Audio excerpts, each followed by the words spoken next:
Ahora sí, cuando quieras, Eleonora.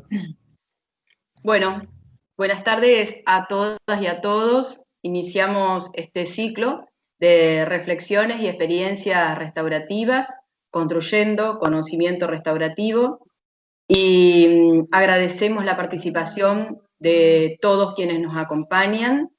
Y en primer lugar, quiero darle la palabra al doctor Eduardo Germán Bauché, defensor general de Lomas de Zamora. Gracias. Muchas gracias, Eleonora. Buenas tardes a todos y a todas. Muy amable de estar aquí presente todos ustedes.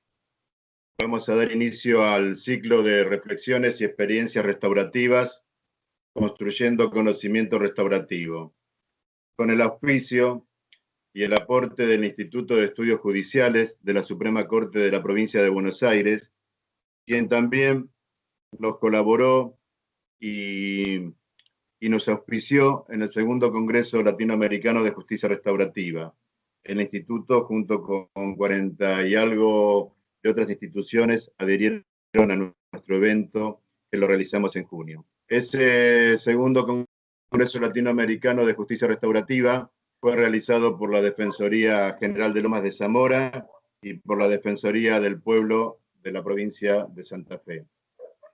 Y fruto de ese congreso es que iniciamos este ciclo, porque el ritmo que le habíamos implementado al Congreso nos impidió la posibilidad de llevar adelante las ponencias y de llevar adelante de que se puedan expresar la gente que había escrito o había pensado algo para nuestro Congreso. En un primer momento habíamos pensado simplemente hacer la publicación y en este momento sumamos lo que va a ser nuestra publicación de todo ese material, que esperemos que esté para antes de terminar este ciclo. Sumamos a esa publicación la idea de darle lugar a todas estas experiencias, ¿no? En ese segundo congreso nos propusimos intercambiar, reflexionar, producir colectiva y colaborativamente saberes, pensamientos, conocimientos y sobre todo prácticas. Prácticas que encuadren dentro de un conocimiento restaurativo, que respondan a una filosofía restaurativa y a la vez pensar las filosofías restaurativas para fortalecer las prácticas y para pensar si nuestras prácticas cumplen el objetivo que nosotros deseamos. El objetivo que deseamos es colaborar en la construcción de sociedades más justas, solidarias e inclusivas, que es el objetivo, creo yo, que deben tener todas las personas de buena voluntad que estén en la Tierra, ¿no? Y como ustedes vean el programa, van a ver que nosotros hacemos 2 encuentros y tenemos un tercer encuentro, 2 encuentros semanales y una semana libre, y después seguimos con los encuentros semanales en septiembre.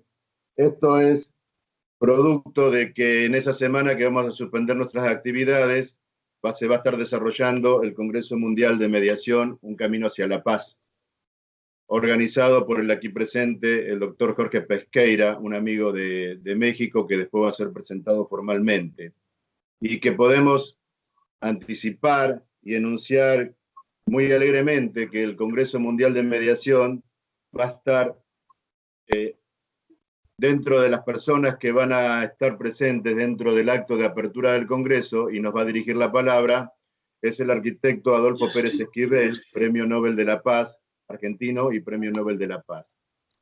Con esta idea de darle continuidad a todas las prácticas, pensamientos y filosofías que colaboren con un vivir mejor, con una convivencia pacífica, con una idea de que a través del diálogo podemos resolver nuestros conflictos, con la idea de que vamos a vivir mejor siempre que construyamos sociedades igualitarias, es que los saludo con muchísimo entusiasmo y agradezco poder hacerlo con el instituto que pertenece a un organismo de la Corte, ¿no? Para mí es muy importante que haya entidades dentro del ámbito del Poder Judicial que también tomen lo restaurativo como una bandera, o al menos permitan que dentro de los ámbitos judiciales se empiece a discutir la idea de justicia restaurativa, práctica restaurativa, filosofías restaurativas y procedimientos restaurativos. Con esa idea, sin decir mucho más, es que doy inaugurado este ciclo de reflexiones y experiencias restaurativas. Y le voy a pedir al doctor Raúl Lamberto, que es el titular de la Defensoría del Pueblo de la provincia de Santa Fe, que continúe con las palabras. Muchísimas gracias.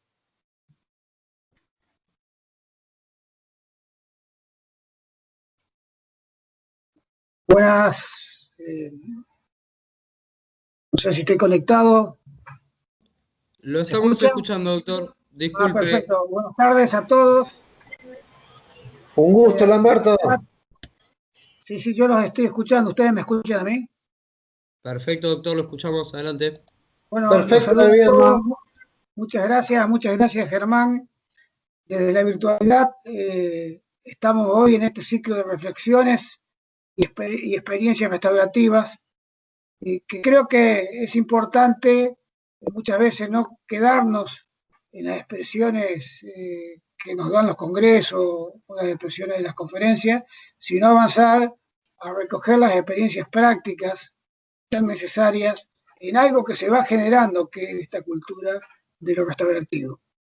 Quiero desde ya agradecer al Instituto de Estudios Judiciales de la Suprema Corte de Justicia de la Provincia de Buenos Aires, esperando que hoy nos pueda acompañar el ministro de Justicia, Sergio Torres. Acompañar, por supuesto, y saludar a nuestro compañero Germán Bauche, defensor general de Lomas de Zamora, que por supuesto estamos compartiendo la apertura. Un saludo particular a los profesionales de la Universidad Complutense de Madrid, a la doctora María Concepción Rayón en su rol de coordinadora de proyectos de investigación, junto a los doctores Daniel Mirón y Roberto Nardija y la licenciada Mercedes Pérez Fuentes. La Universidad Complutense tiene una defensoría de los universitarios, lo cual nos alegra como defensores compartir esta experiencia con lo que es la Universidad Complutense, extremadamente prestigiosa en las academias de altos estudios de España. También quiero saludar al doctor Jorge Pesqueira Leal. Siempre es un gusto escucharlo, y hoy vamos a tener la posibilidad de hacerlo con más tiempo. Estábamos en deuda porque el Congreso tenía tal cantidad de expositores que todos tuvieron una limitación en su tiempo, pero Pesqueira Jorge realmente es mucho lo que tiene para decir, y por supuesto siempre para nosotros darle el espacio en tiempo es muy importante. Además está decirles que esta es la continuación del segundo Congreso Latinoamericano de Justicia Restaurativa, que íbamos a hacer en forma presencial en Colombia. Esa era nuestra intención, coorganizándolo con la Defensoría del Pueblo de Colombia y el defensor Carlos Negrén Mosquera, el Consejo Superior de la Judicatura de Colombia, la Defensoría General de Lomas de Zamora y, por supuesto, la Defensoría del Pueblo de la Provincia de Santa Fe. No se pudo hacerlo en presencial, caminamos a hacerlo en forma virtual, y creo que tuvimos una experiencia importante porque contamos con 43 instituciones nacionales e internacionales que participaron. 14 países estuvieron presentes con sus voces como panelistas, y tuvimos una inscripción de 2.800 participantes inscritos que nos siguieron a través de los paneles y de las experiencias particulares durante 20 horas de transmisión virtual. Todo esto quedó expresado y nos permitió en este segundo congreso ampliar el horizonte para reconocer una fuerte red interinstitucional. Se puso en valor el fortalecimiento de una cultura de paz y la armonía social basada en principios éticos y la restauración de los vínculos individuales, sociales e internacionales. Se pudo visualizar la imperiosa necesidad no solo teórica, sino práctica de la inclusión de perspectivas amplias, diversas, inclusivas, que permitan incorporar otras culturas, otras miradas, otras legislaciones, otra legalidad que contribuyan al abordaje restaurativo para fortalecer el entramado social y pensar un futuro social en paz. Con el Congreso anterior se propuso un espacio para la presentación de ponencias, ya que consideramos que los estudios y la práctica que muchos profesionales poseen sobre diferentes campos de lo restaurativo deben ser parte de estos encuentros. Los ejes propuestos para la presentación de ponencias fueron la humanización de las justicias, los aportes interdisciplinarios, las buenas prácticas, los modelos de intervención, la pedagogía de la paz, todo ello desde la justicia, la práctica y la filosofía restaurativa, desde el enfoque de derechos humanos y de la perspectiva de género. Creo que hoy estamos dando continuidad en base a todas esas experiencias, a esas ponencias presentadas, a lo que fue el inicio de este gran congreso que tuvimos en los meses de final del mes de julio, principio de julio y principio del mes de julio. Finalmente quiero manifestar mis felicitaciones a los 30 meritorios trabajos que se expondrán en las próximas semanas, con el convencimiento de que la construcción de sociedades más justas, solidarias, pacíficas e inclusivas nos exige generar nuevos corpus teóricos, debates, gestiones y acciones de intervención juntos, comprometiéndonos con la comunidad. Margaret Mead nos dijo: nunca debemos dudar de que un pequeño grupo de ciudadanos motivados y decididos puede cambiar el mundo. Ciertamente será así que a pesar de todo nos hemos encontrado.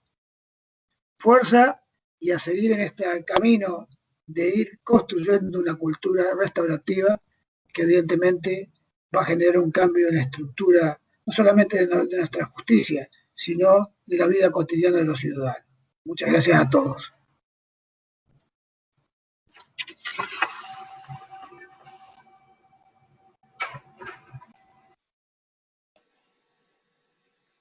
Bien.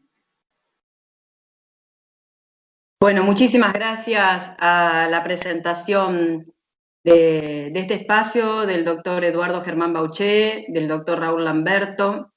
Vamos a iniciar ahora con la primera exposición que corresponde al equipo de la Universidad Complutense de Madrid, en donde la doctora María Concepción Rayón va a estar acompañada por la abogada Daniela Patricia Almirón, por el mediador Roberto Anajida Obregón y por la licenciada en Psicología Mercedes Pérez.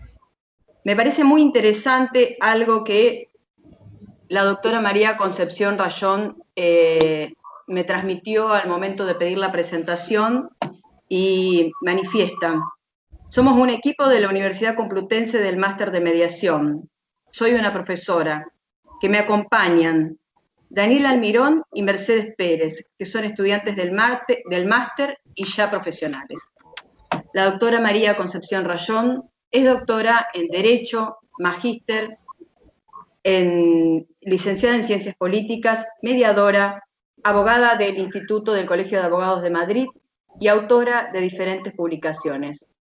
Les agradecemos especialmente a los profesionales que nos acompañan desde España, porque estando de vacaciones se sumaron a este espacio y realmente lo consideramos muy valioso. Adelante, doctores. Muchísimas gracias. Antes de comenzar, agradecer al Congreso Latinoamericano de Justicia Restaurativa y al ciclo de reflexiones y experiencias restaurativas la oportunidad de defender nuestra aportación desde España en relación con la justicia restaurativa y particularmente a la profesora Eleonora Inés. Muchísimas gracias, profesora, doctora, compañera, por esta oportunidad. También a la Defensoría del Pueblo de Santa Fe, al Defensor del Pueblo, a la Defensoría General Lomas de Zamora y al Instituto de Estudios Judiciales de Buenos Aires por darnos esta oportunidad de acompañarles y haber seleccionado el Comité Científico de esta aportación para este acto. La información desde España se titula La mediación penal y penitenciaria, recopilación de experiencias en apoyo de la justicia restaurativa, y hemos elaborado este trabajo desde el máster de mediación de la Universidad Complutense. Es un máster muy prestigioso de 500 horas de duración que dirige la profesora doctora Leticia García Villaluenga y en el que aporto mi conocimiento como profesora de Derecho Procesal desde hace varios años. Es un máster que cuenta con 20 ediciones ya en su haber. En este máster he tenido la oportunidad de conocer a 3 de los integrantes del mismo, 3 de los estudiantes que estaban cursando este año, el máster, año difícil con el coronavirus para todos, también en España, que son Daniela Patricia Almirón. Ella es abogada, mediadora y docente. Durante 13 años ha coordinado la Oficina de Mediación del Poder Judicial de Puerto Madryn, Chubut, Argentina, y cuenta con publicaciones en autoría y coautoría en temas de mediación.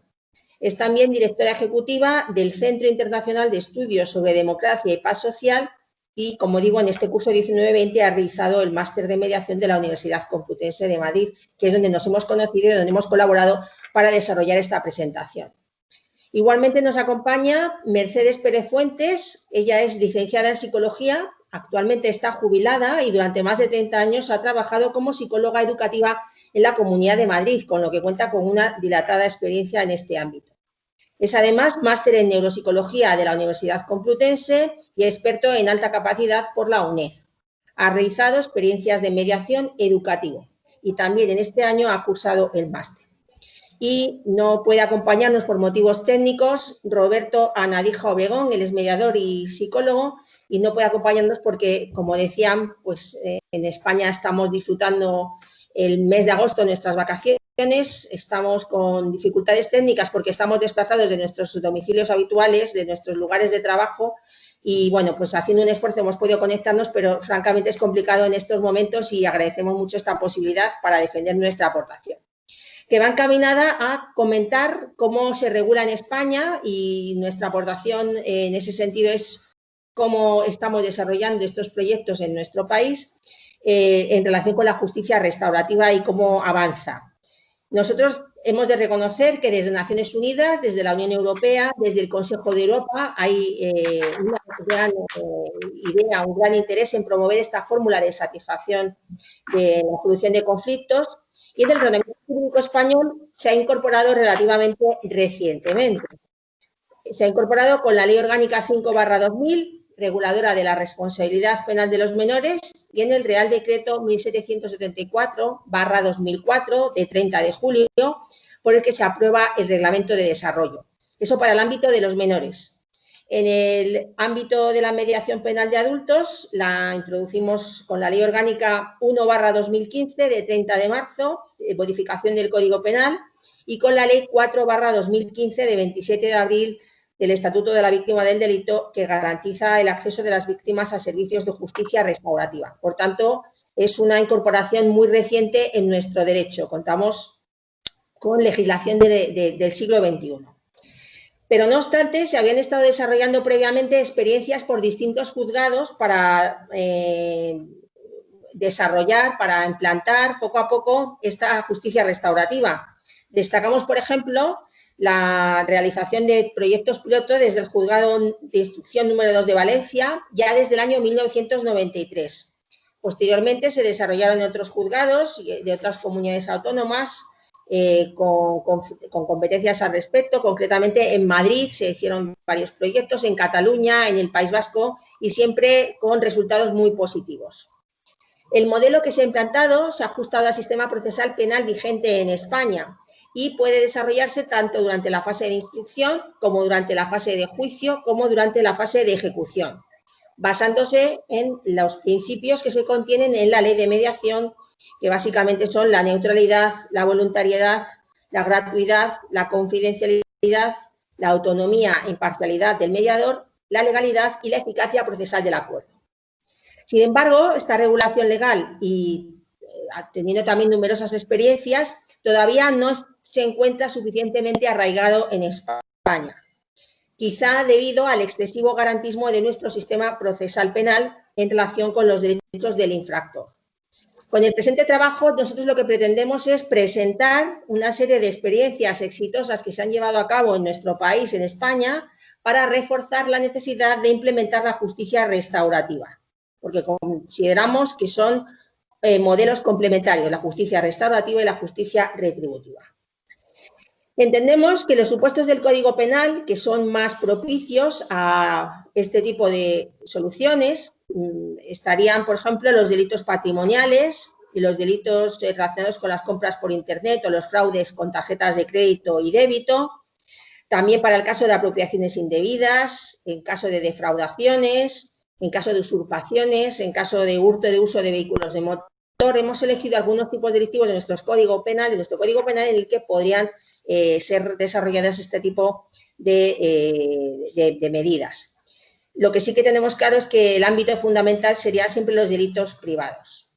Lo cierto es que la mediación penal tiene importancia, nosotros consideramos desde el inicio del conflicto, desde el principio. La mediación policial consideramos que es fundamental. Cuando hay desavenencias, la presencia policial hace una importante función y puede llevar a cabo una mediación informal que puede tener muy buen resultado. En este sentido, se están desarrollando varias iniciativas de convenios firmados por policía con universidades para formar a los policías precisamente en temas de mediación. Hay una gran concienciación en este sentido.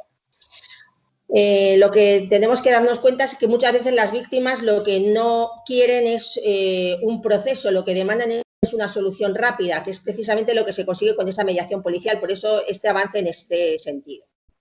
En nuestro país, en los últimos años, se están sometiendo ante los tribunales de justicia alrededor de 13 o 14 millones de asuntos, estamos en ese número, de los cuales el 75% son asuntos penales, con lo cual esto podría agilizar muchísimo la situación en la que se encuentra la justicia de colapso por la situación que venimos arrastrando desde hace tiempo y que se ha agravado en los últimos meses con el coronavirus.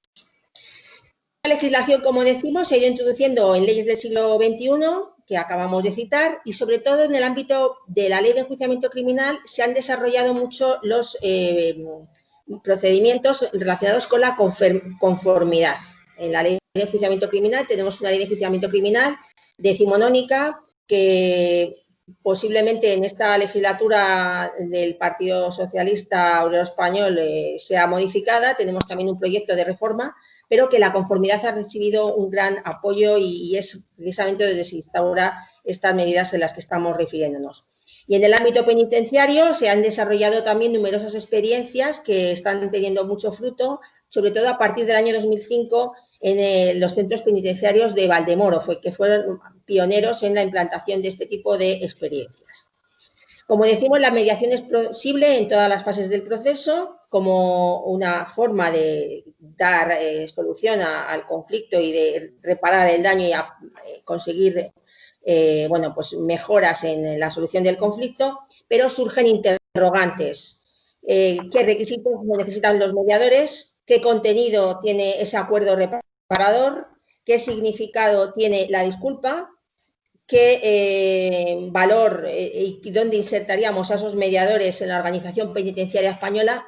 Tenemos muchas preguntas que poco a poco esperamos que se vayan resolviendo para instaurar esta justicia a la que nos estamos refiriendo y que es previsible que en los nuevos textos legales relativos al enjuiciamiento criminal vayan teniendo acogida. Esa es nuestra idea y nuestra aportación. Bien, como decimos, en esta ponencia que estamos presentando. Seguidamente va a tomar la palabra Daniela Patricia Almirón, abogada mediadora y docente, que va a realizar su aportación seguidamente. Gracias, Daniela. Cuando quieras, tienes la palabra. Buenas tardes, buenas noches. ¿Se me escucha bien? Perfecto. Bueno, gracias. Muchas gracias, María Concepción. La verdad que es un gusto inmenso estar aquí y me quiero tomar unos segundos para los agradecimientos porque es de mucha emoción agradecer a todo el equipo que ha ideado y ha gestionado este ciclo que realmente se presta muy interesante y muy necesario. A nuestra profesora María Concepción, que tiene mucho ánimo, es muy proactiva y que ha tenido la generosidad de invitar a nosotros los estudiantes. Y bueno, mi compañera Mercedes, y estar aquí con amigos como Germán Bauché, que hace tanto tiempo que nos conocemos, maestro Pesqueira, un gusto, un honor estar aquí también. Y veo a muchos amigos y amigas de todo el país y la verdad que es sumamente emocionante estar aquí. En la presentación que hemos hecho junto con nuestra profesora, sé que tenemos el tiempo limitado, así es que no duden en detenerme cuando me esté excediendo de los 10 minutos que nos han dicho que es con lo que contamos, que ya me he tomado 5. Lo que estoy planteando es la mediación penal y la justicia restaurativa como dos caras de una misma moneda. Lo que planteo tiene que ver y tiene su raíz, por un lado, en la teoría y la doctrina, que podemos conocerla, y también en la práctica y en lo que he podido desarrollar profesionalmente como mediadora durante muchos años y casi a diario de mediación penal y justicia restaurativa.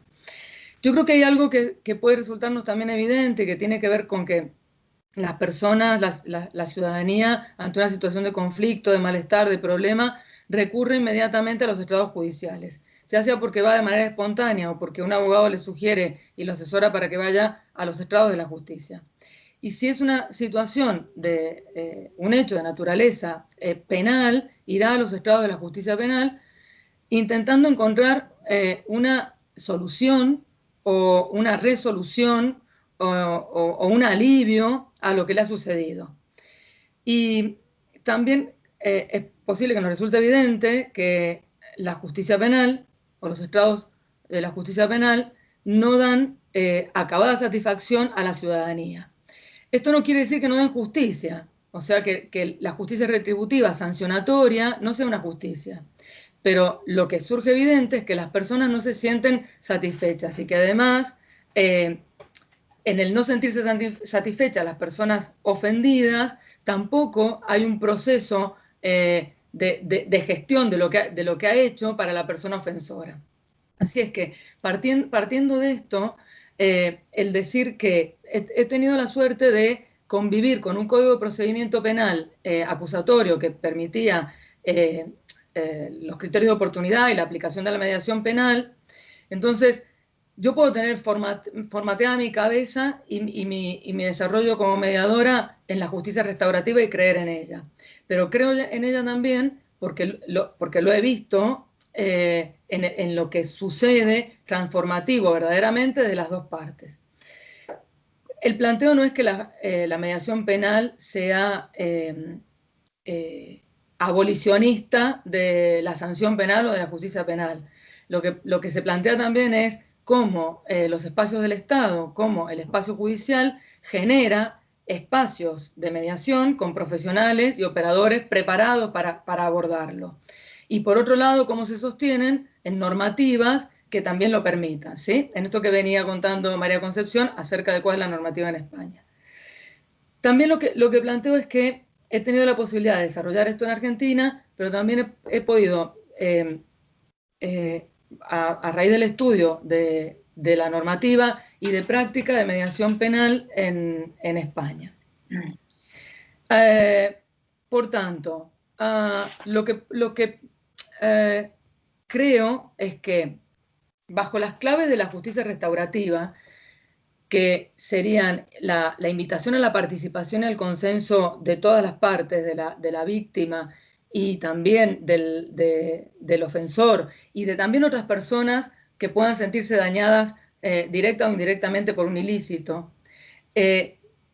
Una segunda clave de la justicia restaurativa con respecto a curar lo dañado, y esta pregunta que es como mágica para las personas ofendidas, de qué necesitarían para sentirse mejor, qué tiene que hacer la otra parte para que usted sienta más confianza, y que genera una respuesta, porque las personas en esa situación, si se les hace esa pregunta, van a saber cómo se sentirían mejor y dan la oportunidad de que el ofensor lo pueda cumplir. Y la posibilidad, y como clave de la justicia restaurativa y del proceso de mediación penal, que el ofensor pueda reconocer lo que ha hecho. Me surgen de todas las situaciones una experiencia de mediación penal en España que tuvo que ver con que se me permitiera participar de un último encuentro con adolescentes que habían arribado a un acuerdo en mediación, y este último encuentro se desarrollaba en el lugar donde habían cometido los daños, que era en un club, y el encuentro era con el presidente del club. Entonces, la mediadora tuvo la generosidad de proponerme participar y los adolescentes lo aceptaron, y formaba parte de este encuentro de lo que sería la supervisión o revisión del desarrollo de lo convenido, ¿no?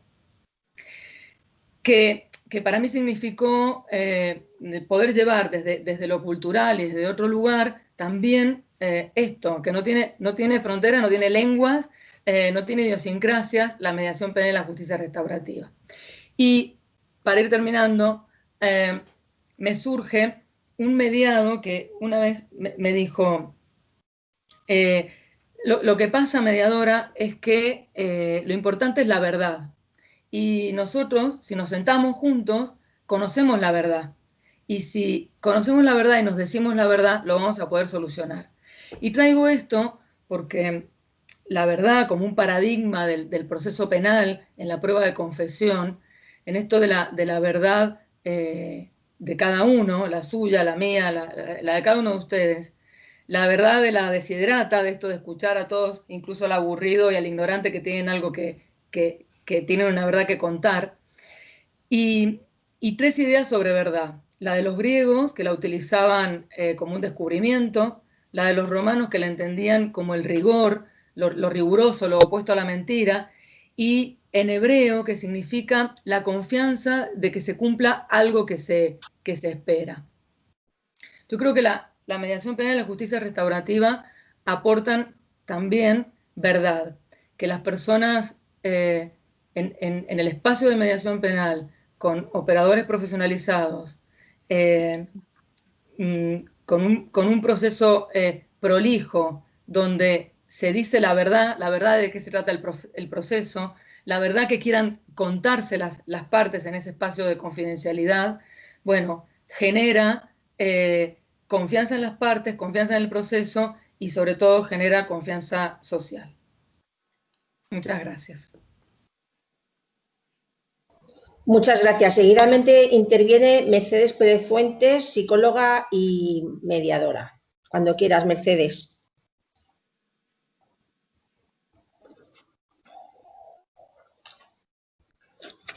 A ver si la escuchamos.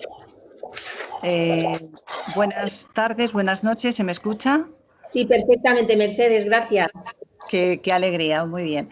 Bueno, en primer lugar, quiero agradecer al Comité Científico del Segundo Congreso Latinoamericano de Justicia Restaurativa la posibilidad que nos da de estar aquí. Por supuesto, también a ti, Concha, muchas gracias. A lo largo del máster en la Complutense nos has metido en iniciativas como esta, que todas ellas resultan muy, muy interesantes. Quiero también agradecer a mi compañera Daniela, que me sostiene ante mis dudas, y, por supuesto, quiero mandar un beso muy cariñoso a todos los participantes que nos acompañan en esta tarea. El artículo que yo presento gira en torno a dos ideas fundamentales. La primera de ellas es la idea de discapacidad unido a la pena grave, cuando una persona victimaria tiene que entrar en prisión y tiene una pena grave por delante. Y el segundo concepto importante es el de justicia restaurativa.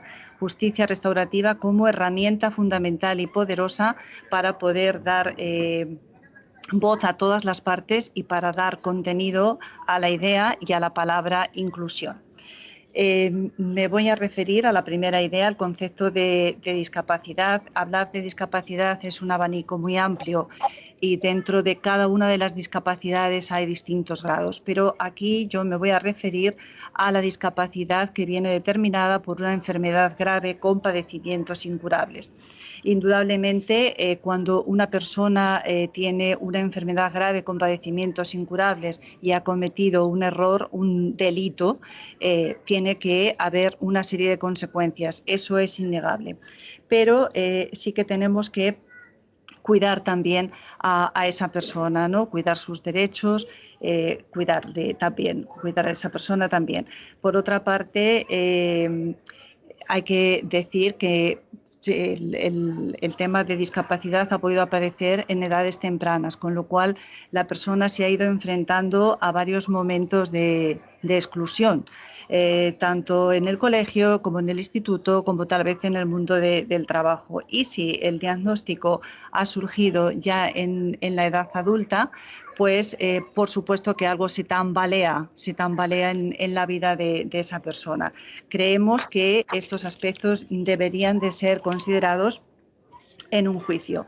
Pero nosotros vamos a centrarnos en este caso cuando ya la persona victimaria está en prisión y pensamos que una persona con discapacidad derivada de una enfermedad grave con padecimientos incurables se enfrenta al centro penitenciario teniendo que cumplir la pena que le corresponde, pero también la derivada de la discapacidad.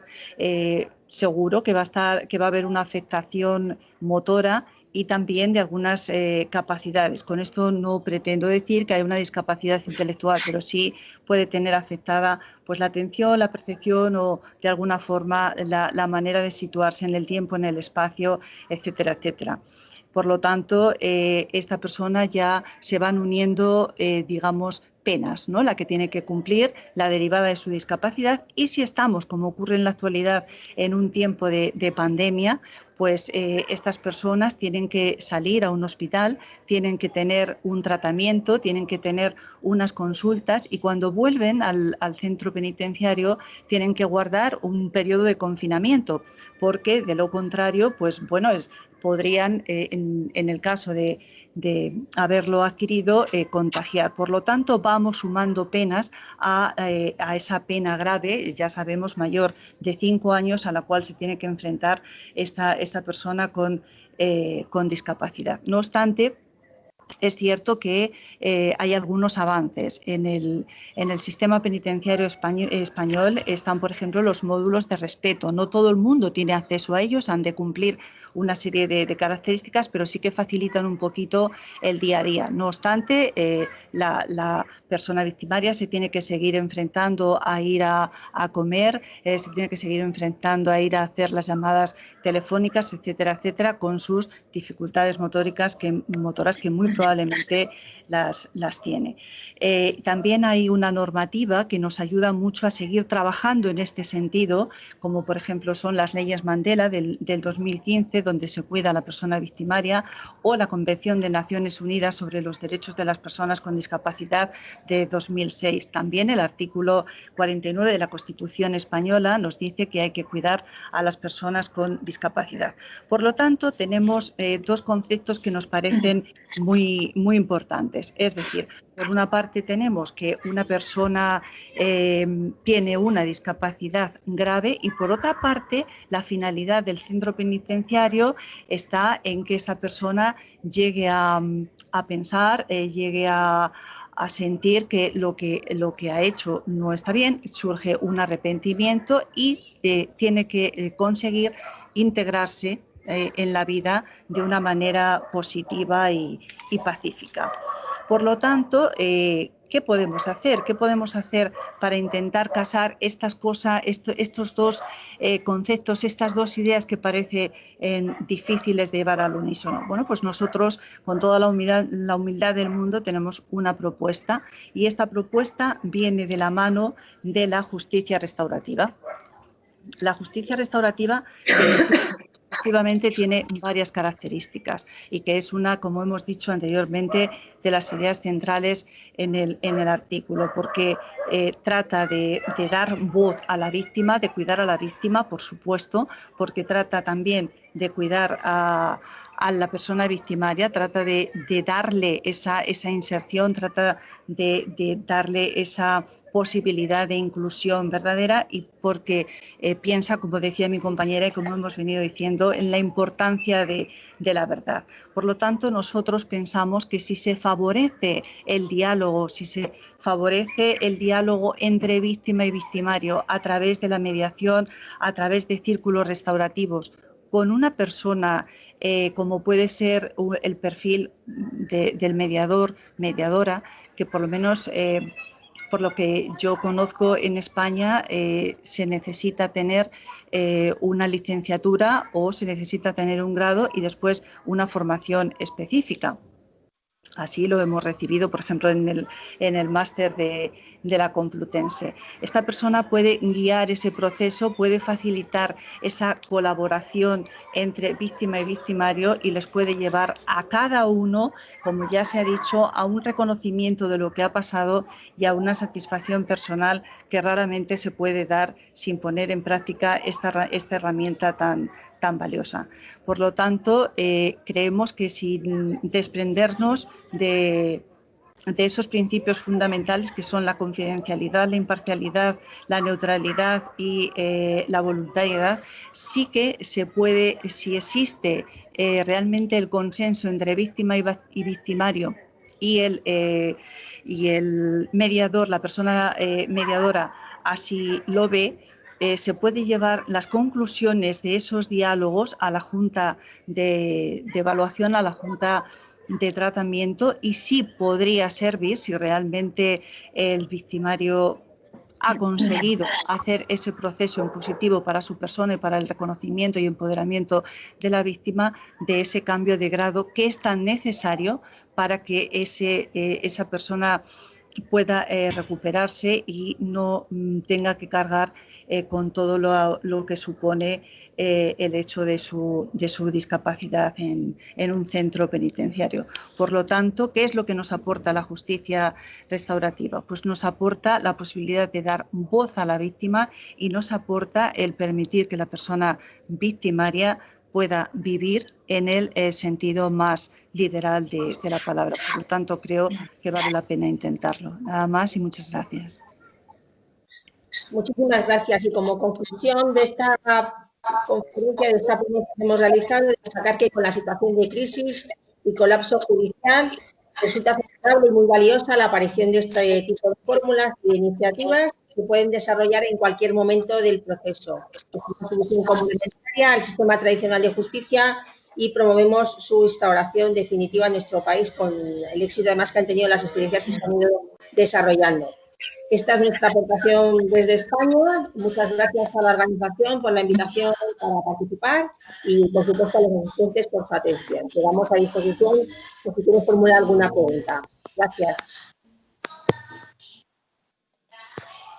Gracias. Tengo el micrófono habilitado. Hola, tengo el micrófono habilitado. Te escuchamos, Eleonora. Se escucha bien, perfecto. Bueno, agradecemos la presentación de la ponencia de las profesionales de la Universidad Complutense de Madrid, especialmente a María Concepción, a Daniela y a Mercedes. Y para todos aquellos que quieran leerla, está subida en las páginas de los organizadores de este espacio y de este ciclo. Agradecemos también a todos aquellos que han hecho posible este proceso, este proyecto de poder continuar con las experiencias restaurativas y que sostienen este equipo. Ahora vamos a dar la invitación especial y particular que nos acompaña como expositor experto en este acto de apertura, el doctor Jorge Pesqueira Leal, de la Universidad de Sonora, que es doctor en Derecho, es magíster en Criminología, es promotor de la paz, es líder de los movimientos de mediación asociativos, es organizador de los Congresos Mundiales de Mediación, que próximamente estarán por iniciarse, y tiene un currículum muy extenso por ser un luchador incansable en la construcción colectiva de la paz. Doctor Pesqueira, lo invitamos a que dé su exposición y agradecemos que nos acompañe en este acto de apertura. Bueno, mi agradecimiento a los organizadores, tanto del Segundo Congreso Latinoamericano de Justicia Restaurativa, como de este encuentro. Raúl, Germán, mi más sincero aprecio y el hecho de que los miro a los dos con una enorme energía, con una gran vitalidad, y bueno, en este camino que hemos emprendido los que estamos ahora aquí mismo interactuando. El tema es muy complejo y tiene muchas aristas, y cada una de estas amerita bastante tiempo para poder hacer un ejercicio reflexivo sobre su pertinencia dependiendo del campo en el que esto se lleve a cabo. Por esa razón, y en muy poco tiempo, haré un esfuerzo de síntesis para, por una parte, referirme a la justicia restaurativa en su connotación del ámbito del derecho. Y, por otra parte, la justicia restaurativa como justicia que trasciende al derecho. Yo sé que la primera parte es importante, ya que incluso las instituciones que convocan pertenecen al sistema de justicia, a una u otra fase de este sistema. Es importante destacar que la justicia restaurativa no es patrimonio del derecho penal, no es patrimonio de la criminología. Sí acontecieron sucesos el siglo pasado que visibilizaron en el ámbito penal la justicia restaurativa. Todos recordamos el suceso de 1974 en Elmira, Ontario, Canadá, que da nacimiento al movimiento de los encuentros víctima-ofensor, que tienen que ver precisamente con la materia penal. Esta materia es, y ese tiempo, el que de alguna manera define la evolución de la justicia restaurativa en la materia a la que se ha hecho alusión con mayor insistencia el día de hoy. Y cabe señalar que el movimiento este nace producto de una filosofía teológica que se corresponde con un movimiento que se escindió del anabaptismo en el siglo XVI, que es la congregación menonita. Por eso cuando ustedes escuchan a Howard Serr, que se le llama o se le denomina el padre de la justicia restaurativa, él es el portavoz menonita, particularmente en distintas instituciones de Canadá y Estados Unidos, y en especial de la Universidad de Virginia del Este, que es una institución menonita. Sería interesante que ustedes hicieran una investigación sobre el rol que esta iglesia ha jugado en el mundo y, sobre todo, la influencia que ejerció en la Organización de Naciones Unidas para abrirse espacio con instituciones muy potentes, ¿no?, que tienen recursos económicos, que tienen una filosofía de la vida y lo que hay más allá de este plano. Y claro, esto ha dado pauta a que nosotros identifiquemos la justicia restaurativa con lo penal, con lo criminal. Sin embargo, cuando se habla del tema, es muy importante destacar lo que significa cuando hablamos de construcción de paz, cuando hablamos de democratización de la justicia, cuando nos referimos a que las personas podemos experimentar cambios significativos en nuestra manera de ser y estar en el mundo, entonces es una visión distinta de la justicia restaurativa. Sí, es importante destacar que el movimiento de justicia restaurativa transita en el marco de los congresos de prevención del delito y tratamiento del delincuente de Organización de Naciones Unidas. Y eso se lo digo de manera muy sucinta porque a partir del 7º Congreso que se llevó a cabo en Roma, acontecieron ya sucesos en los que primeramente se trataba el tema de la mediación. Y poco a poco fue quedando en claro que mediación y justicia restaurativa son dos territorios, son dos espacios distintos. Sí puede haber mediación con enfoque restaurativo, pero debe definirse qué modelo de mediación es el pertinente para darle a la mediación el enfoque restaurativo. Si no es así, entonces tendríamos que distinguir claramente entre el movimiento mediador y el movimiento de la justicia restaurativa. Ahora bien, el año 2000, en el marco del 10º Congreso, también de Naciones Unidas, sobre prevención del delito y tratamiento del delincuente, se alude a el hecho de que la justicia restaurativa es un modelo de derecho penal y criminología. Es decir, emerge la justicia restaurativa no como un mecanismo alternativo de solución de controversias, sino que ustedes que son expertos también en derecho penal, no me dejarán mentir porque recordamos cómo ha evolucionado el derecho penal, sobre todo en Occidente. La escuela clásica del siglo XIX, la escuela positiva también, comparten espacios, escuela positiva y escuela clásica. Luego aparece a partir de los 90 en el mundo occidental la escuela neoclásica, muy dura, ¿no? Deshumanizada, y luego aparece el movimiento de la justicia integrativa, donde ya encontramos nosotros la mediación penal y encontramos la justicia restaurativa. Pues bien, es muy importante destacar que la justicia restaurativa tiene dos aristas de las que debemos mirarla.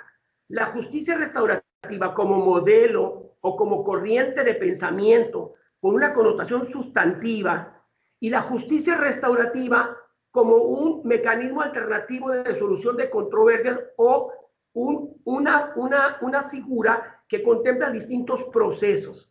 Es decir, por un lado tenemos, por ejemplo, la mediación penal, la conciliación penal, y por otra parte tenemos también procedimientos de justicia restaurativa, como pueden ser las reuniones restaurativas, las juntas restaurativas, los círculos restaurativos, pero claramente diferenciados en razón del objetivo que se propone.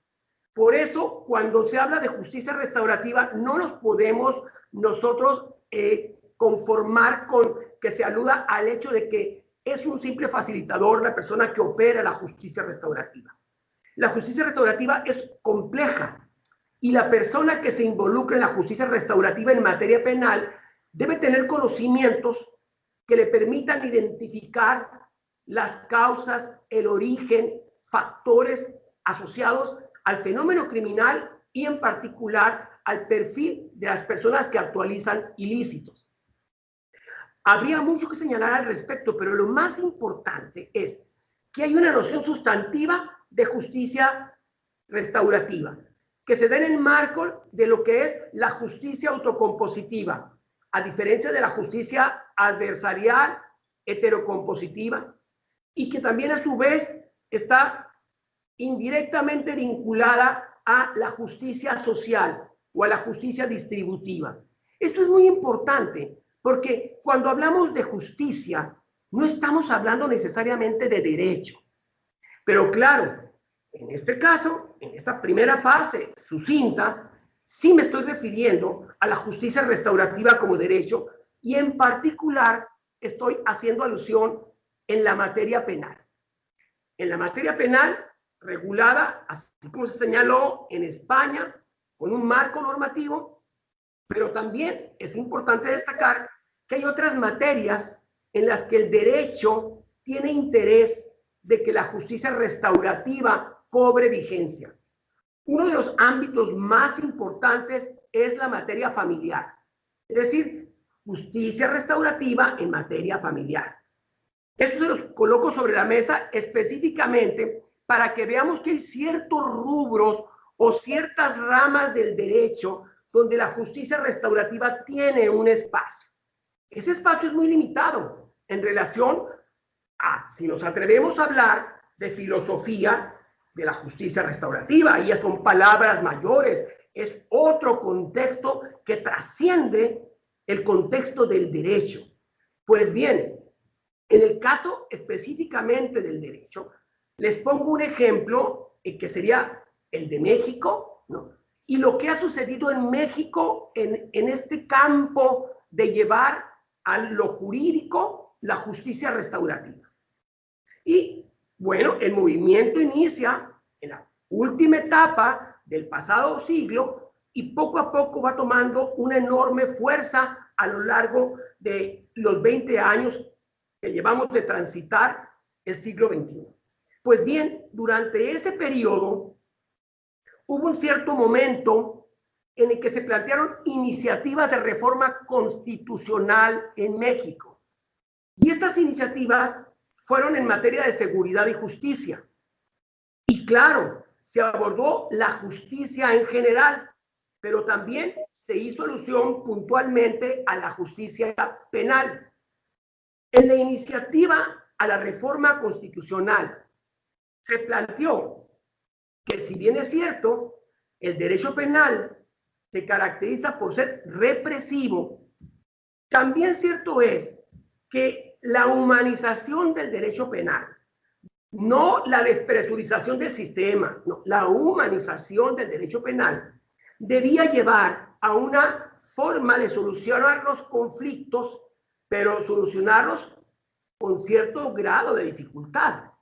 Y entonces se señala en esa iniciativa de 2007 que con la propuesta que se hace, se busca que la justicia restaurativa se adopte en el sistema jurídico mexicano en el ámbito penal y que ésta esté por encima de la justicia represiva. Se aprueba esta reforma constitucional y se habla del nacimiento de un nuevo paradigma de justicia en México, una reforma que modifica el artículo 17 de la Constitución Política de los Estados Unidos Mexicanos el 18 de junio del año 2008. ¿Qué tenemos con esto? Una norma constitucional que tiene una percepción clara de que la justicia restaurativa es un modelo que incluso se pone por encima, dependiendo de las características de los ilícitos, pero sobre todo un nuevo paradigma de justicia. Esto es muy importante para nosotros para evitar la confusión con procesos restaurativos y tener muy claro, si queremos nosotros convertir este movimiento en un movimiento de construcción, de edificación de cultura de la paz, tener muy claro este ámbito sustantivo de la justicia restaurativa. Pues bien, así de manera sucinta les digo, ¿qué ha pasado después de esto? Bueno, surgen leyes nacionales. Son leyes nacionales que son muy claras en cuanto a cuál es la diferencia entre mediación, conciliación y justicia restaurativa. Y por ejemplo, tenemos una ley nacional del Sistema Integral de Justicia Penal para adolescentes en conflicto con la ley penal. Esta ley establece que, considerando que los adolescentes y las adolescentes son personas en proceso de maduración mental, siempre se priorizará el uso de vías como la justicia restaurativa ante cualquier otro procedimiento que contemple que la persona sea privada de la libertad. Es decir, procedimiento de justicia restaurativa a través del cual, si un adolescente o una adolescente priva de la vida a alguien, secuestra a alguien, el sistema debe priorizar no criminalizarlo, sino debe privilegiar hacer uso de elementos como la justicia restaurativa, ¿no? Y entonces fíjense nada más cómo se define la justicia restaurativa de manera sustantiva en esta ley nacional. Se define: la justicia restaurativa es la respuesta a una conducta que la ley califica como delito, que respeta la dignidad de cada uno de los intervinientes, que construye comprensión entre quienes intervienen y que promueve la armonía social. Esto mediante, así lo dice el artículo, la restauración de la víctima u ofendido, del o la adolescente y de la comunidad. Pero fíjense lo más importante, esta participación tiene que ver con el hecho de que se indague los orígenes de la conducta criminal. ¿Cuáles fueron las causas que a Juan, a María o a Roberto los llevaron a cometer el delito? ¿Qué consecuencias originó y qué es lo que debemos hacer para que no repita su conducta criminal? Ahí, amigos y amigas, está la clave de la justicia restaurativa en el ámbito del derecho penal. Yo nomás les invitaría a que imaginen ustedes que a diferencia de una persona que está privada de la libertad, pero que debe modificar patrones de conducta en razón de su perfil de personalidad, lo que sucederá es que ya no va a estar privada de la libertad porque la prisión ya sabemos que tiene muchos factores nocivos.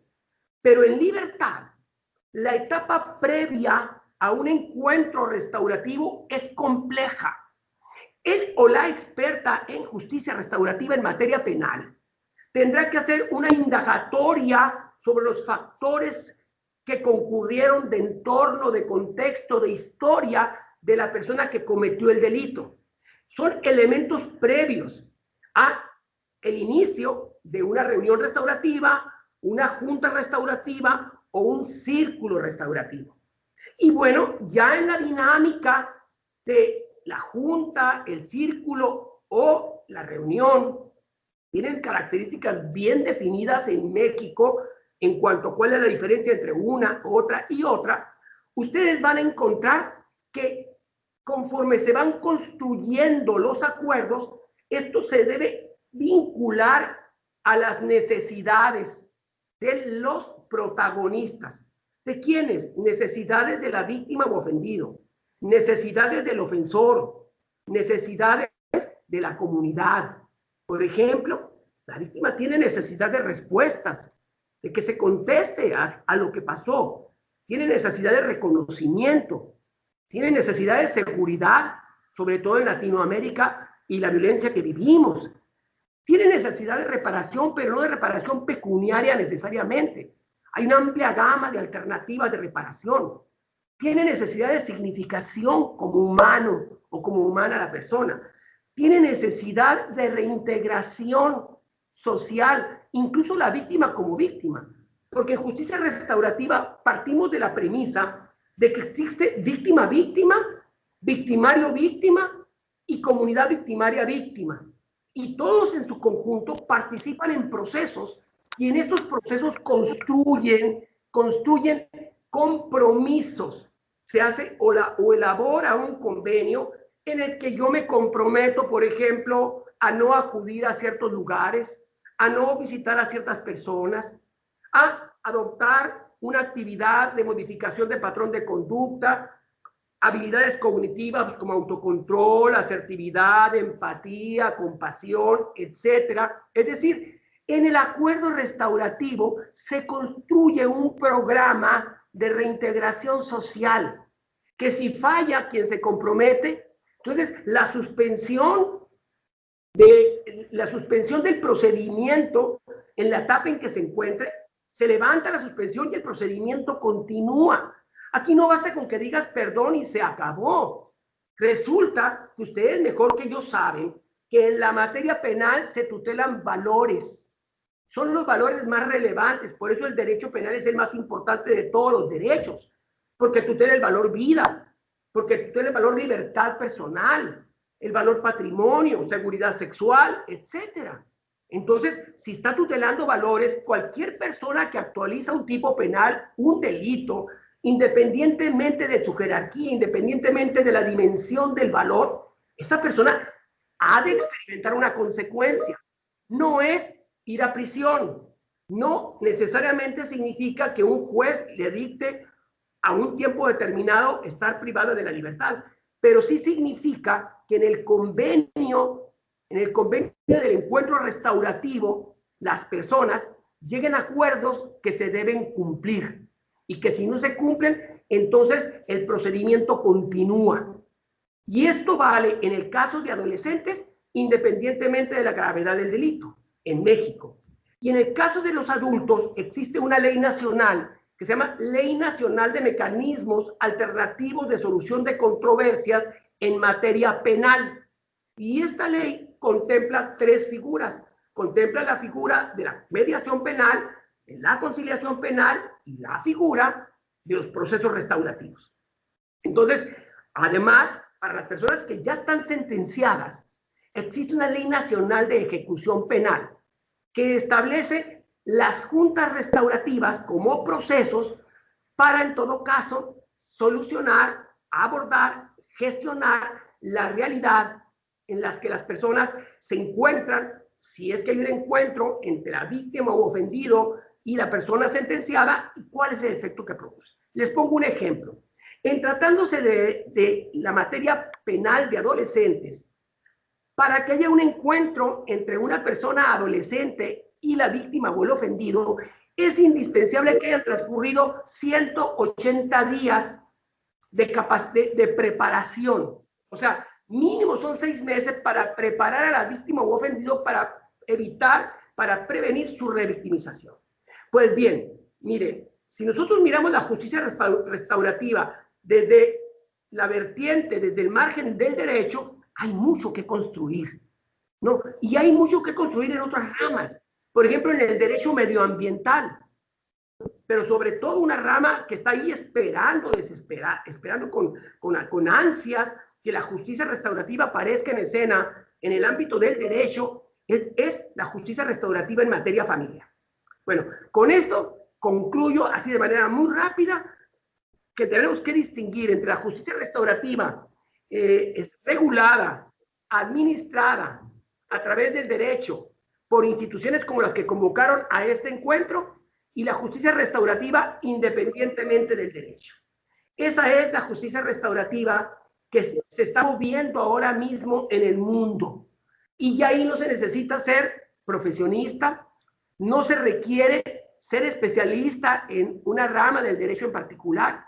Sí se necesita la capacitación, pero es capacitación entre pares, es capacitación entre iguales. Es decir, restaurar vínculos, restaurar relaciones, sanar heridas emocionales, cicatrizar algo que produce un inmenso dolor al interior de la persona por la manera en que es tratada o la forma en que se ha dado un vínculo o una relación en el día a día de todos nosotros. Me refiero, por ejemplo, a una comunidad indígena que se encuentra en la montaña de Colombia, ¿no? O me refiero, por ejemplo, a una persona que se encuentra en una escuela, en un barrio violento, donde es sistemáticamente victimizada y no tiene alternativa.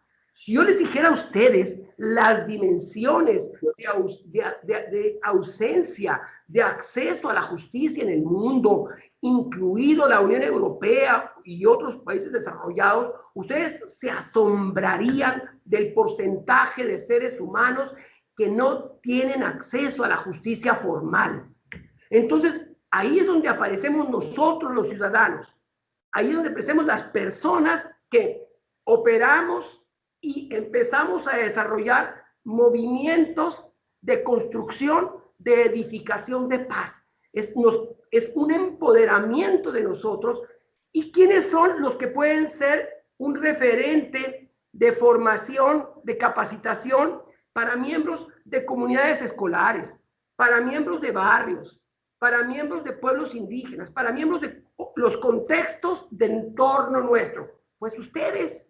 Nosotros que tenemos una formación, que ya hemos adquirido y desarrollado las habilidades, ¿no? Ahora nos toca a nosotros volcarlas hacia el ciudadano, hacia las personas comunes, para que ellos se apropien de esos conocimientos, específicamente de procesos restaurativos, métodos restaurativos, prácticas restaurativas, como le queramos denominar, al final del día también pasa lo mismo. Si nosotros hablamos de justicia restaurativa en materia no jurídica, tendríamos que remontarnos a hace 5.500 años. ¿Qué les parece? Hace 5.500 años vamos a Mesopotamia, nos encontramos con las comunidades de la época y nos encontramos con el dios Shamash, que es el dios de la justicia de aquella civilización que emergió con fuerza entre el Tigris y el Éufrates en Asia.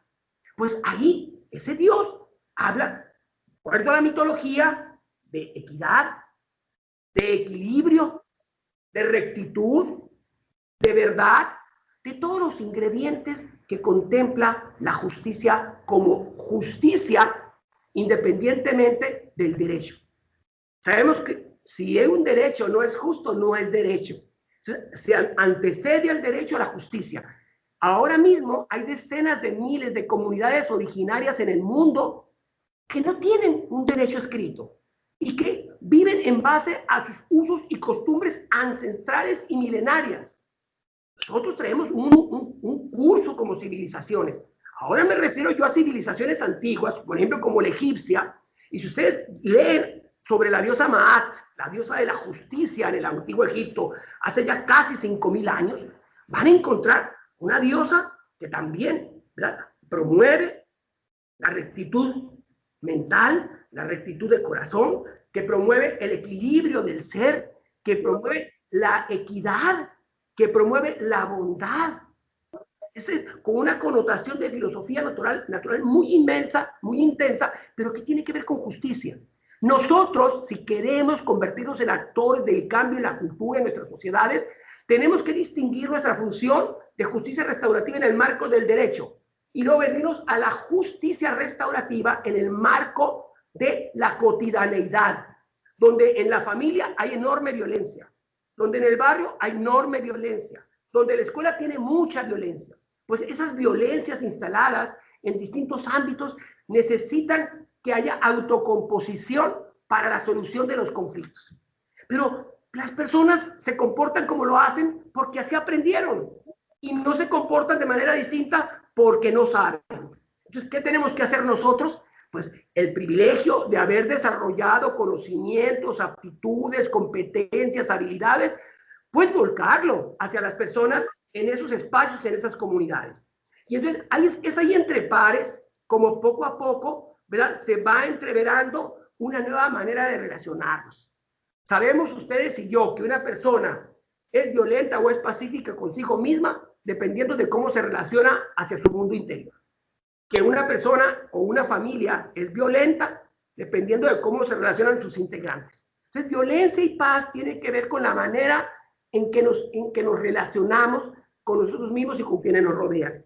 Necesitamos nosotros, para construir cultura de la paz, cambio sustantivo en la manera de relacionarnos. Y resulta que la buena nueva es la justicia restaurativa. Una justicia que se practica milenariamente. No voy a entrar al budismo porque no hay tiempo, no voy a entrar al hinduismo porque tampoco hay tiempo, no voy a entrar al judaísmo, pero si ustedes abrevan en esas religiones, van a encontrar dos hilos conductores muy importantes. Uno, justicia. La justicia como principio ordenador de todos los valores. Incluso Racasentiches, español, del siglo XX. La justicia es la virtud universal. Y ustedes pueden pasar de las grandes religiones que mencionaba, pueden abrevar en los antiguos griegos, pueden abrevar en la Edad Media y en el mundo contemporáneo, y la justicia lo es independientemente del derecho, y la justicia a la que nosotros nos referimos cuando hablamos de la justicia restaurativa como un movimiento de construcción de paz es esa, no la justicia que se enmarca en una norma, que si el Estado mexicano, español, argentino, de cualquier nacionalidad, decide diseñar una gran política pública de pacificación social y establece bases mínimas para que opere la justicia restaurativa en todos los contextos de aplicación, maravilloso. Pero si no lo hace, pues que lo siga haciendo en el ámbito del derecho, pero a nosotros nos corresponde hacerlo en el ámbito de la justicia restaurativa en sí misma. Si ustedes leen el movimiento de la reforma cristiana, si se remontan al siglo XVI, a Lutero, a Calvino, a estas iglesias que tienen un enorme poder económico y espiritual en el mundo, van a encontrar que son iglesias restaurativas. O sea, el restaurativismo significó el siglo XVI retornar al cumplimiento a pie juntillas de los principios, valores de la Biblia en el periodo de Jesucristo. Y entonces hay un movimiento muy grande de edificación, de construcción de paz, y hay congregaciones muy potentes que siguen los lineamientos de la iglesia primitiva, así como en Asia siguen los movimientos del budismo, que ahora el budismo se analiza bajo una óptica de justicia restaurativa muy potente, porque resulta que nació, ustedes ya lo saben mejor que yo, una disciplina que se llama psicología transpersonal. Y ahora con los avances de las neurociencias nos damos cuenta de que se es justo consigo mismo y con los demás a través de lo que pasa dentro de nosotros en un proceso de autoconocimiento, de autocomprensión, y que nos lleva a dar lo mejor de nosotros mismos a quienes nos rodean. Y resulta precisamente que en el budismo el primer paso es ese encuentro con uno mismo y lo que produce en cuanto a serenidad, en cuanto a tranquilidad, en cuanto a condiciones para no hacer el mal, para hacer recto, para hacer bien, para ser buenos con nuestros semejantes en un mundo que se deshace por la violencia. Entonces es muy importante, y voy a terminar ya porque sé que el tiempo pues siempre conspira contra nosotros, es muy importante que distingamos justicia restaurativa y justicia restaurativa sustantiva y procesal dentro del derecho, y distingamos mediación de justicia restaurativa. Y la mediación solamente se puede llevar a cabo con enfoque restaurativo si utilizan ustedes la mediación transformativa o la mediación asociativa. De lo contrario, entonces se rompe con la esencia de la restauración. La restauración, por ejemplo, si yo les digo a ustedes, porque muchas veces se dice, es que restaurar no significa que la persona logre superar el drama, la tragedia que vivió. En algún momento estuve trabajando yo en Buenaventura, en Colombia, donde todavía actualmente están los movimientos armados, y conversaba con víctimas sobre cómo sanar sus heridas emocionales. Y vaya reto que significa conversar con víctimas o con ofendidos sobre el tema. Y sin embargo, abiertos a ver qué puede suceder para poder sanar esas heridas abiertas, encontramos que sí es viable en ese contexto y en muchos contextos la restauración. La restauración, hay una palabra muy bonita que se llama kintsugi, que es una palabra japonesa que significa precisamente restaurar lo roto. Pero la restauración de lo roto, el kintsugi, significa que lo que se rompió queda mucho mejor que antes de que se hubiera roto. Tiene más valor, más aprecio, más reconocimiento. Pues en el marco del mundo de la filosofía moral, la filosofía moral vinculada a la teología y a las religiones, que de alguna manera han sido la fuente o el sustrato de la filosofía contemporánea, que han sido el sustrato de los derechos humanos, que han sido el sustrato del reconocimiento de la dignidad del ser humano. Pues en esos espacios encontramos nosotros que la justicia restaurativa como vía de sanación, como vía de reencuentro, como vía de recuperación, como vía que te permite retornar a un momento, por razón que sea, te pasó lo que te sucedió. Ellos, claro, lo miran desde la óptica de retornas de nuevo al momento en que desviaste, te reconcilias con Dios y tú no solo vas a llegar a este momento maravilloso, sino que después de este momento tú vas a empezar a crecer y te vas a perfeccionar. Es decir, te restauras para ser mejor. Es una connotación teológica. Yo no estoy hablando de religión. Simplemente les digo que los seres humanos tenemos una inclinación a creer que algo existe más allá de donde nos encontramos. Y que por eso han surgido las grandes religiones en el mundo. Pero miren, todas las religiones. Yo tengo un libro de estudio comparado de las religiones sobre precisamente la concepción de justicia y de restauración. En el ámbito restaurativo actualmente hay un movimiento de justicia restaurativa en iglesias cristianas y se utiliza un concepto que se llama catartismos o catartizo o catarizo. O sea, es un concepto que incluso ustedes colocan en internet, catarizo o catartizo, se van a sorprender de que hay un movimiento de justicia restaurativa guiado por congregaciones cristianas, por congregaciones evangélicas. Eso no significa que la Iglesia Católica no tenga un movimiento muy potente también en el ámbito de la justicia restaurativa. Porque ustedes ponen justicia restaurativa, por ejemplo, hay una palabra que se llama lesachser. Lesachser es un vocablo hebreo del Antiguo Testamento, así como el vocablo catartizo es un vocablo del griego antiguo que aparece en el Nuevo Testamento. Son palabras que se repiten, ya terminó en este momento, son palabras que se repiten una y otra vez a lo largo de estas obras, pero también se miran esas obras en el Bhagavad Gita, se miran en otras obras como el Senda Vesta, se miran en otras obras como el Libro de los Muertos. O sea, en todas las religiones se mira que es esencial que el ser humano, para que desarrolle en plenitud todas sus facultades, se restaure cuando algo le sucede. Y los que pase, por minúsculo que sea, a lo mejor yo en este momento estoy originando en ustedes porque están a lo mejor hastiados de escucharme, estoy generando una herida emocional, a lo mejor es imperceptible, pero así se generan las heridas emocionales. Escuchen a la persona 10 veces, si ustedes no tienen ánimo, habrá que ver cómo pueden superar esa condición. Pero desde heridas imperceptibles hasta heridas dramáticas, lógicas, es precisamente en las que se trabaja en la justicia restaurativa. ¿Y quién trabaja? Un niño, una niña. ¿Quién trabaja? Un indígena analfabeta. ¿Quién trabaja? Una persona carenciada con segundo año de primaria. ¿Quién trabaja? Todos. La justicia restaurativa es un movimiento democrático, es un movimiento horizontal, es un movimiento al que todos estamos llamados a transmitir, a dar, a proveer todo aquello que tenga que ver con este concepto de lo justo, con este concepto de hacer el bien, con este concepto elemental y crucial en el ser humano, que es la bondad intrínseca que poco a poco se diluye en una sociedad que nos aliena y que paulatinamente nos va dejando de lo mejor de nosotros mismos, y se nos va la vida entera sin conocernos a nosotros, y se nos va la vida entera hiriendo a las personas que nos rodean. Por eso los convoco a ustedes a que reflexionemos sobre justicia restaurativa, lo potente que es la justicia restaurativa y cómo nosotros nos podemos sumar a un movimiento, ¿verdad? Que no tiene contención, que depende de nosotros, que se expanda en todas las fronteras, en todos los confines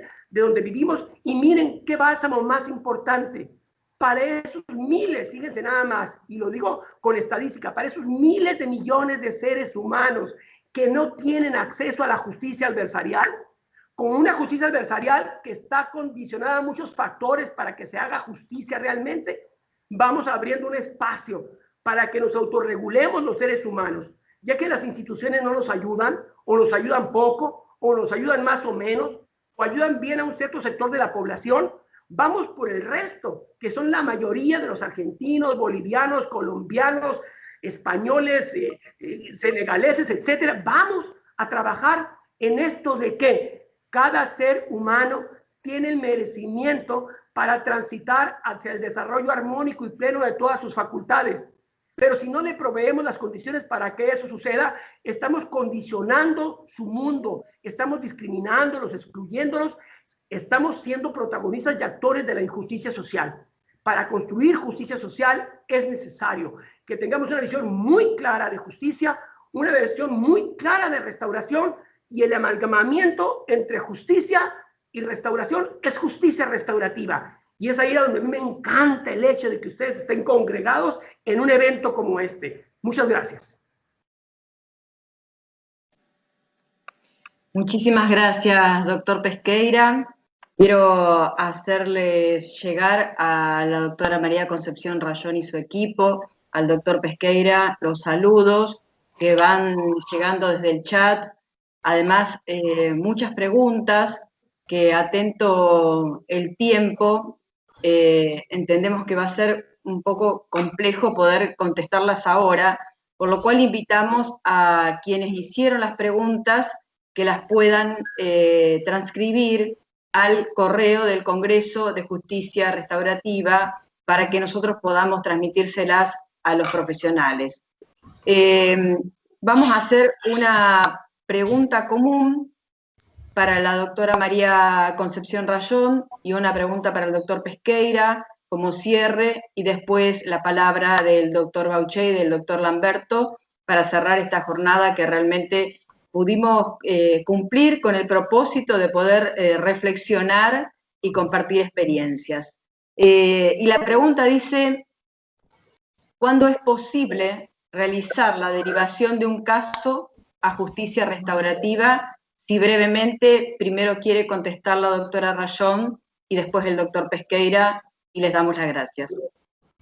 Sí, pues si le parece comienzo yo. Como profesora de Derecho Procesal en la Universidad Complutense, he comentado que en España, desde el inicio, prácticamente desde que se inicia el conflicto, se está potenciando muchísimo la mediación policial.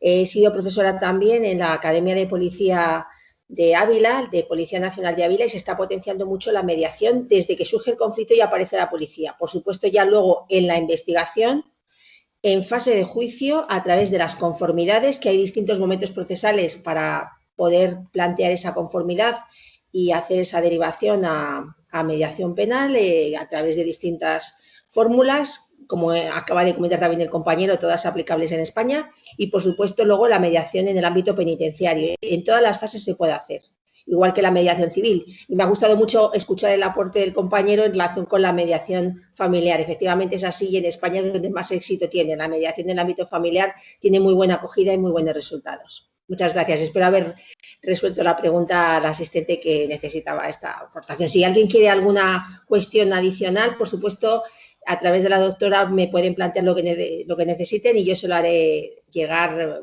gustosísimamente. Gracias. Bien, en lo que a mí se refiere, déjenme señalar que cada país va transitando a distinto nivel. Sí existe un interés generalizado porque la justicia restaurativa cobra fuerza a través precisamente de los congresos de Organización de Naciones Unidas, aunque cobra fuerza específicamente en la materia penal. Y bueno, en esta materia, en la penal y en lo que toca a México, tendríamos que distinguir entre adolescentes, es decir, personas menores de 18 años, entre 12 y 14, en los cuales una persona bajo ningún concepto puede ser privada de la libertad, y de los 14 a los 18. De 14 a 16 hay medidas de sanción de 3 años, y 16 a 18 hay medida de sanción máxima de 5 años, independientemente de la gravedad del delito.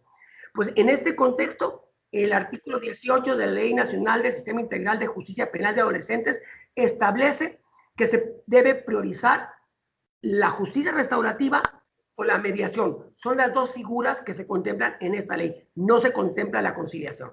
Ahora, tratándose de adultos, así como sucede en la mayoría de los países con el procedimiento penal acusatorio adversarial, tenemos nosotros varias figuras, así de manera sucinta se los digo, los que se llaman acuerdos reparatorios.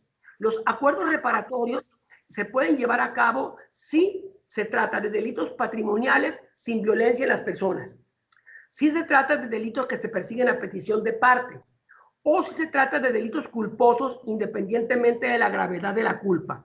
Ahí puede, a través de mediación o a través de junta restaurativa, llegarse a un acuerdo y eso extingue la acción penal. Otro supuesto es la suspensión condicional del proceso. Es decir, a la persona ya se le vinculó al procedimiento y, sin embargo, si se dan estos supuestos que yo señalé con anterioridad y particularmente que el término medio aritmético del delito no sea superior a 5 años, ustedes saben que todo tipo penal tiene un mínimo y un máximo de pena, que es el margen del que el juez dispone para individualizarla. Bueno, si el término medio no es superior a 5 años, en ese caso procede la mediación, la conciliación en el caso de adultos y la justicia restaurativa. Pero la justicia restaurativa aplica independientemente de la gravedad del delito cuando se trata de delitos graves, siempre y cuando lo que se aborde no sea la extinción de la acción. sino que se aborde, por ejemplo, la reparación del daño. Es decir, son figuras que contempla México, que contemplan otros países. Yo conozco la mayoría de los países cómo lo regulan, no es el momento para hacerlo, pero sí es muy importante para quienes nos escuchan ahora, quienes nos miran ahora, que bueno, revisen y supervisen en su país cómo es que está regulada y cuál es el alcance de la mediación penal y cuál es el alcance de la justicia restaurativa en materia penal. Recuerden ya para finalizar que la Organización de las Naciones Unidas es muy clara. El 2002 nace el programa precisamente para atender los conflictos en materia penal.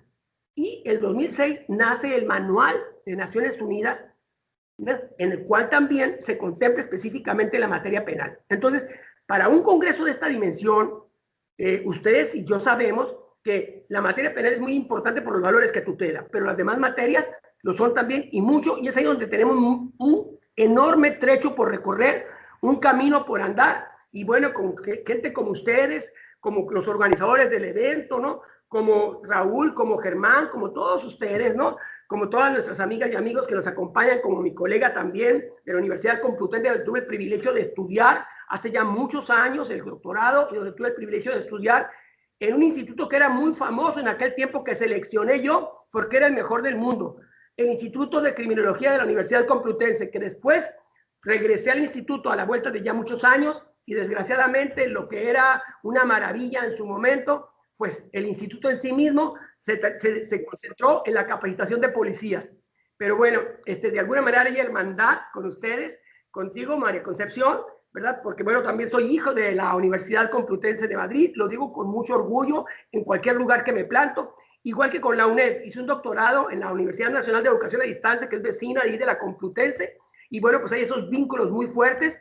Y claro, lo más importante de todo esto, vuelvo a repetirlo, es que codo a codo, con sentido, trabajemos bien duro, sin bajar la guardia, por la paz en este mundo que la reclama, aunque se reclama en silencio, pero se reclama. Gracias. Muchísimas gracias. Invitamos a que el viernes próximo a las 17:30 nos volvamos a encontrar para poder continuar con este ciclo. Y para cerrar la jornada de hoy, invitamos al doctor Germán Bauché y al doctor Raúl Lamberto para que hagan el cierre, y muchísimas gracias a los expositores. La verdad que las palabras de elogios que llegan en el chat son muchísimas, te las haremos llegar a sus correos. Gracias. Bueno, muchísimas gracias, Eleonora. Gracias a los expositores por el tiempo que nos han dispensado. Gracias al auditorio por estar ahí presente, firme e interesado en todo este tema de la justicia restaurativa y sus distintas expresiones. Y los esperamos el próximo viernes para seguir compartiendo estas experiencias y estas prácticas que seguramente están enfocadas a poder vivir una sociedad mejor, más justa, inclusiva, y poder convivir todos en forma pacífica. Muchísimas gracias y buenas tardes. Bueno, Germán, muchas gracias a Jorge, al panel de la Universidad Complutense de Madrid. Ha sido realmente un panel muy sustancioso, muy importante. Creo que estas ponencias que se van desarrollando nos van abriendo un panorama importante, qué es lo que se lleva adelante en España, qué es lo que se lleva adelante en México. Creo que el sentido de estas experiencias teórico-prácticas apunta a eso, a ir elaborando lo que es la justicia restaurativa sobre la base de una combinación teórica y práctica. Y que todos vayamos teniendo una amplitud de mirada y de práctica cotidiana que nos permita ir incorporando la justicia restaurativa como parte de una práctica y de un pensamiento y de una filosofía. Así que lo que nosotros queremos es pedirles que nos acompañen. Hoy la concurrencia ha sido muy importante, y bueno, este es un camino que va a terminar en noviembre, pero sin duda en noviembre habremos dado un paso muy importante, habremos incorporado nuevos pensamientos, nuevas formas de encarar la teoría y la práctica. Creo que estaremos mejor para seguir avanzando en este desarrollo cultural que es la justicia restaurativa. Un abrazo grande a España, a México, a Germán, bueno, a la Corte de la Provincia de Buenos Aires, a la Defensoría de la Provincia de Buenos Aires y, por supuesto, como Defensoría del Pueblo, gracias a todos y seguiremos acompañando en esta construcción.